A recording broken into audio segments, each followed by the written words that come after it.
കഴിഞ്ഞ വീഡിയോയിലൊക്കെ നമ്മൾ ഫണ്ടമെന്റൽ അനാലിസിസ് എന്താണ് എന്നുള്ളതാണ് പറഞ്ഞുകൊണ്ടിരുന്നത്. അപ്പോൾ അതിന്റെ ബാക്കിയായിട്ട് നമ്മൾ EPS എന്താണ് എന്നുള്ളതാണ് ഇന്ന് പറയാൻ പോകുന്നത്.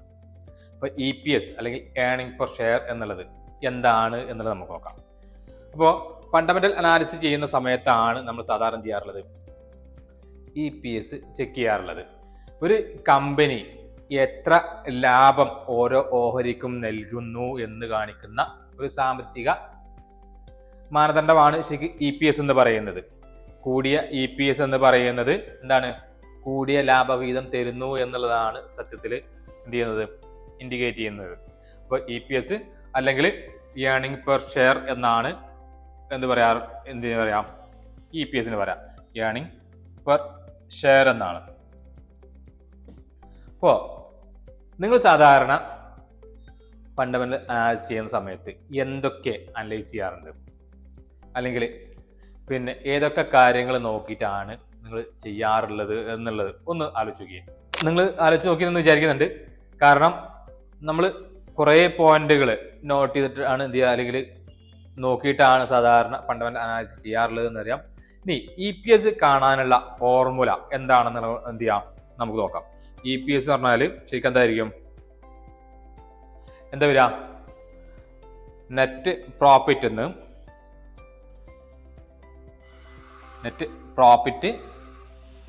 മൈനസ് പ്രിഫേർഡ് ഡിവിഡൻഡ് ആണ്.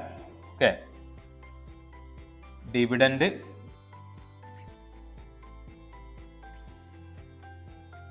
Divide by total outstanding shares ആണ്.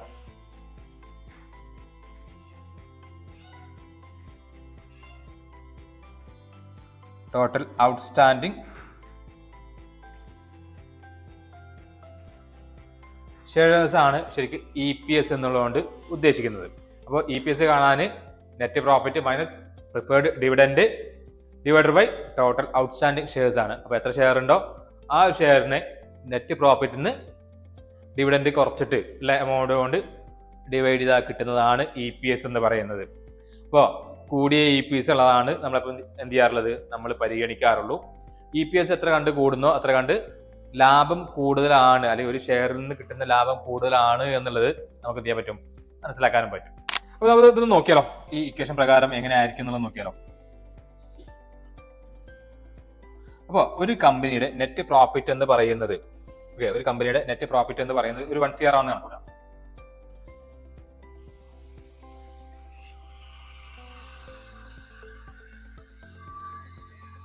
ഇതിന്റെ ടോട്ടൽ ഔട്ട്സ്റ്റാൻഡിംഗ് ഷെയർസ് എന്ന് പറയുന്നത് എത്രയാണ്, കുറച്ച് കുറവാണെന്ന് കണക്കൂട്ടാം. എത്ര വരുന്നുണ്ടാവും, ഏകദേശം നമുക്ക് പിന്നെ 1 lakh ഒക്കെ കണക്കൂട്ടാം അല്ലെ. 1 lakh ആണെങ്കിൽ ഇതേ ഡിവൈഡർ ബൈ ഇതായിരിക്കും എന്താവുക, ഇതിന്റെ EPS എന്ന് പറയുന്നത്. അപ്പം ഇതിൽ 10 ആണെന്ന് കണക്കൂട്ടാം. ഓക്കെ, 10 ആണെങ്കിൽ കറക്റ്റാണെന്ന് അറിയില്ല, നോക്കിയിട്ടില്ല.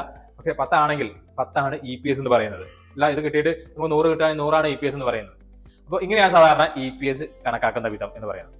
ഇങ്ങനെ 10 കിട്ടിക്കഴിഞ്ഞാൽ നമ്മൾ മനസ്സിലാക്കേണ്ടത് ഓരോ ഓഹരിക്കും 10 രൂപ ലാഭം കിട്ടുന്നു എന്നുള്ളതാണ്. ഇവിടെ 100 ആണ് കിട്ടുന്നതാണെങ്കിൽ ഒരു ഓഹരിക്ക് എത്ര രൂപ ലാഭം കിട്ടുന്നുണ്ട്, 100 രൂപ ലാഭം കിട്ടുന്നു എന്നുള്ളത് നമുക്ക് എന്ത് ചെയ്യാൻ പറ്റും, ഇതെന്ന് മനസ്സിലാക്കാൻ പറ്റും.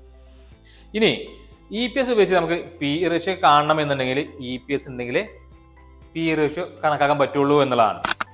EPS ഉണ്ടെങ്കിലേ PE റേഷ്യോ കണക്കാക്കാൻ പറ്റുള്ളൂ എന്ന് നമ്മൾ പറഞ്ഞു. അപ്പോൾ ആദ്യം PE റേഷ്യോ എന്താണെന്ന് അറിയണ്ടേ, ആദ്യം PE റേഷ്യോ എന്താണെന്നുള്ളത് എന്ത് ചെയ്യണം, നമുക്ക് അറിഞ്ഞിരിക്കണം. അപ്പം അതിനു മുമ്പ് നമുക്കറിയാം സ്റ്റോക്ക് മാർക്കറ്റിൽ ഒരേ സെക്ടറിലുള്ള പല സ്റ്റോക്കിനും പല വിലയാണെന്നുള്ളത്.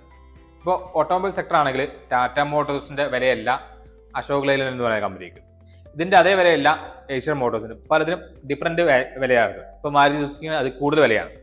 അപ്പോൾ 4 സ്റ്റോക്കുകൾ ഉണ്ടെങ്കിൽ 4 എന്താണ്, ഒരു ബന്ധമില്ലാത്ത രീതിയിലാണ് വലിയ വില വ്യത്യാസം വരുന്നുണ്ട്.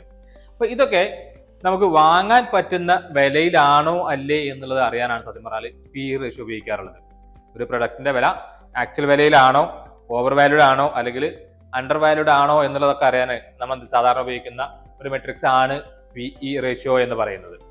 അപ്പോൾ സാധാരണ നമുക്കറിയാം, നമ്മളൊരു ലാൻഡ് മേടിക്കാൻ പോവുകയാണെങ്കിൽ ആ ലാൻഡിന്, ഇപ്പം ഞാൻ എൻ്റെ നാട്ടിൽ ഒരു ലാൻഡ് മേടിക്കുകയാണെങ്കിൽ ആ ലാൻഡിന്റെ വില എനിക്ക് അറിയാമെന്ന് വിചാരിക്കാം.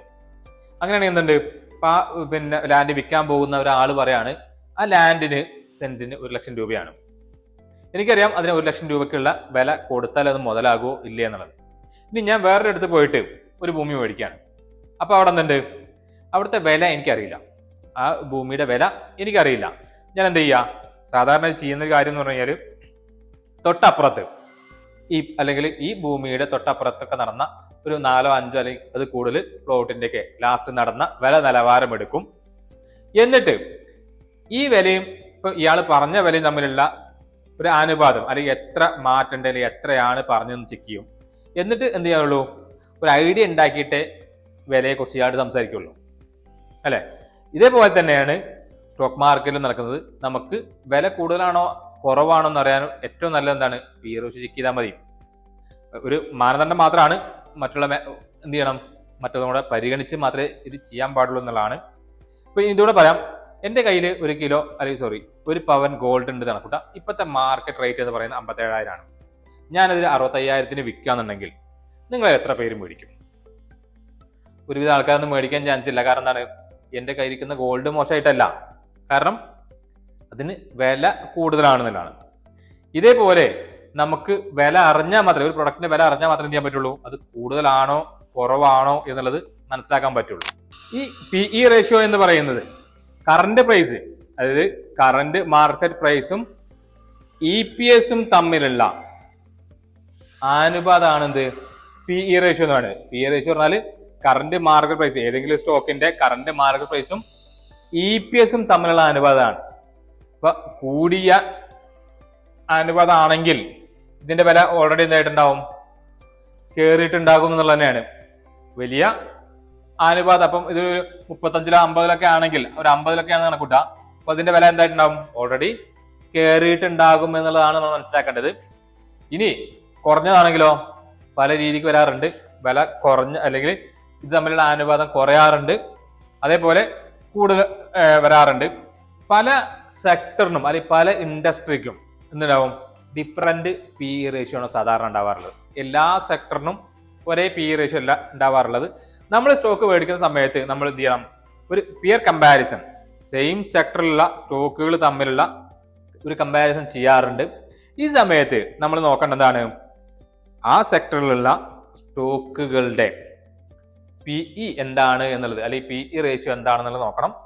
ഇത് കമ്പാരിറ്റീവ്ലി ഒരേപോലെയാണ് വരുന്നതെന്നുണ്ടെങ്കിൽ വലിയ കുഴപ്പമില്ല. ഇപ്പൊ നമ്മൾ എടുക്കുന്ന സ്റ്റോക്കിന്റെ ഒക്കെ PE റേഷ്യോ ഒരു 35 ആണ് എന്ന് കണക്കാക്കുക. ഒരു സ്റ്റോക്കിന്റെ മാത്രം ഒരു 100 അല്ലെങ്കിൽ അത് കൂടുതലൊക്കെ വന്നിട്ടുണ്ടെങ്കിൽ അത് അത്ര നല്ലതല്ല എന്നുള്ളതാണ്. ഹൈ PE റേഷ്യോ എന്ന് പറയുന്നത് എന്ത് ചെയ്യുന്നുണ്ട്, നല്ല ഒരു ഫ്യൂച്ചർ ഗ്രോത്ത് സൂചിപ്പിക്കുന്നുണ്ട്. അതേപോലെ തന്നെ ഓവർ വാല്യൂഡ് ആണ് എന്നുള്ളത് കൂടെ സൂചിപ്പിക്കുന്നുണ്ട്. ശരിക്കും PE റേഷ്യോ നമ്മൾ 3 തരംതിരിച്ചിട്ടുണ്ട്. അതായത് <15 ആണെങ്കിൽ അണ്ടർ വാല്യൂഡ് ആയിട്ടാണ് കണക്കാക്കുക. PE റേഷ്യോ 15-ൽ താഴെയാണെങ്കിൽ അണ്ടർ വാല്യൂഡ് ആയിട്ടാണ് കണക്കാക്കാറുള്ളത്. അതേപോലെ >15 ആണ്, അതേപോലെ <25 ആണെങ്കിൽ എന്താണ്, ഫെയർ വാല്യൂ ആയിട്ടാണ് കണക്കാക്കാറുള്ളത്, ഫെയർ വാല്യൂഡ് ആണ്. ഇനി >25 ആണെങ്കിലോ ഓവർ വാല്യൂഡ് ആണ്. പക്ഷെ ഇത് >25 ആണെങ്കിൽ ഓവർ വാല്യൂഡ് ആണ്. പക്ഷെ ഞാൻ പറയല്ലോ, ഇത് നോർമൽ ആണ് അല്ലെങ്കിൽ കോമൺ ആയിട്ട് പറയുന്ന ഒരു ടേംസ് ആണ്. പക്ഷെ പല സെക്ടറിലും എന്തുണ്ടാവാം, മാറിയിട്ടുണ്ടാവാം. അപ്പം ഈ സമയത്തൊക്കെ നമ്മൾ ഹോട്ടൽ ഇൻഡസ്ട്രി, അതായത് ടൂറിസം മേഖലയൊക്കെ നോക്കുകയാണെങ്കിൽ ഒരു 50, 60, 70 ഒക്കെ എന്തുണ്ടാവും, PE റേഷ്യോ ഉണ്ടാവും. 50-ന്റെ മുകളിൽ PE റേഷ്യോ ഉണ്ടാവാനുള്ള സാധ്യത വളരെ കൂടുതലാണ്. അപ്പൊ ട്രെൻഡിങ് സെക്ടർ ഏതാണോ അതിൽ എന്തുണ്ടാവാം, കൂടുതലായ PE റേഷ്യോ കാണാറുണ്ട്. അതുകൊണ്ട് തന്നെ അവിടെ നമ്മൾ എന്ത് ചെയ്യുന്നത്, ശരിക്കും ചെയ്യുന്നത് ആ സെക്ടറിലുള്ള ഓവറോൾ സ്റ്റോക്കുകൾ നോക്കും. അവിടെ ഇപ്പം എല്ലാ സ്റ്റോക്കുകളും 50 ആണെങ്കിൽ 150, 200 PE നിൽക്കുന്ന സ്റ്റോക്ക് പോയിട്ട് എന്ത് ചെയ്യണ്ട, നിങ്ങൾ ബൈ എടുക്കണ്ടെന്ന് മാത്രം. ഓക്കെ, അപ്പം നമ്മൾ എന്ത് ചെയ്യണം, ആ സെക്ടറിലുള്ള മറ്റുള്ള സ്റ്റോക്കിനെ കുറിച്ചും കൂടെ എന്ത് ചെയ്യണം, നോക്കണം. എന്നിട്ട് PE റേഷ്യോയുടെ കാര്യത്തിൽ ഒരു തീരുമാനം എടുക്കാൻ പാടുള്ളൂ. സാധാരണ കേസിൽ നമ്മൾ അനലൈസ് ചെയ്യുന്ന രീതി എന്ന് പറയുന്നത് ഈ രീതിക്കാണെന്ന് മാത്രം. ഓക്കെ, 15-ന്റെ താഴെ അണ്ടർ വാല്യൂഡ് ആയിട്ടും 15 മുതൽ 25 വരെ ഫെയർ വാല്യൂ ആയിട്ടും 25-ന് മുകളിലാണെങ്കിൽ ഓവർ വാല്യൂഡ് ആയിട്ടാണ് നമ്മൾ എന്ത് ചെയ്യാറുള്ളത്, പി ഇ റേഷ്യോ കണക്കാക്കാറുള്ളത്. അപ്പോൾ EPS എന്താണെന്നുള്ളതും PE റേഷ്യോ എന്താണെന്നുള്ളതും നമ്മൾ ഈ വീഡിയോയിൽ മനസ്സിലാക്കി.